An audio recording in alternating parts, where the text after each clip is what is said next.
These are your rounding notes. I need you to have out a sheet of paper, and you're going to put rounding up at the top. The next thing I need you to do is you're going to put 1, 2, 3 lines, and then a decimal place, and then 1, 2, 3 lines. We're going to talk about the place values. So if you were to have a number here, this is in the hundreds column. If you have a number here, this is in the tens column. This is your ones column, or sometimes you'll see it as the whole. We talk about whole numbers. After the decimal, this first one is the tenths place, then your hundredths place, and then your thousandths place. So place value is important with rounding because it's going to tell you where to round, and you just need to know that value. So if it says round to the nearest tenths, that means you're using this is the number that you're rounding. In order to round, you're going to locate your place value that you're rounding. So if it says round to the nearest tenths, that's this number right here, right after the decimal. Then you're going to look at the number directly to the right of that place value. So if I'm rounding the tenths, I'm going to look at the number to the right, which is my hundredths.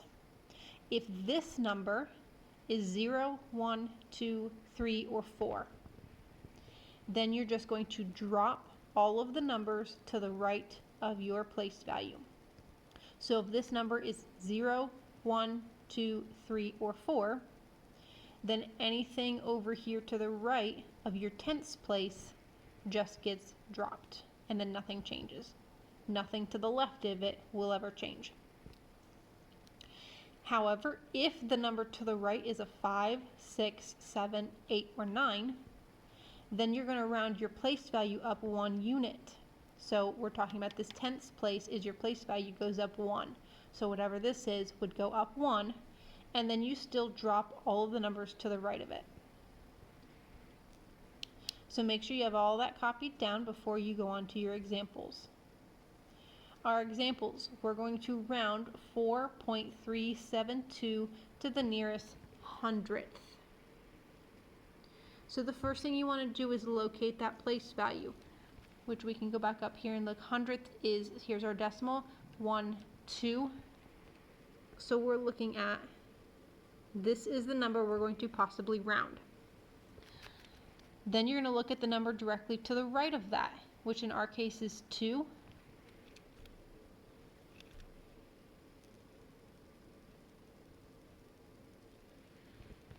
If it is 0, 1, 2, 3, or 4, well, we have a 2, so you just drop all the numbers to the right of your place value.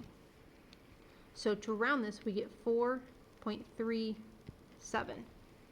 Our 7 stays the same because this is a 2, and we just drop that 2 because it's to the right of our place value. Round 2.75 to the nearest tenths. Tenths is the first one after the decimal place. So that's this 7.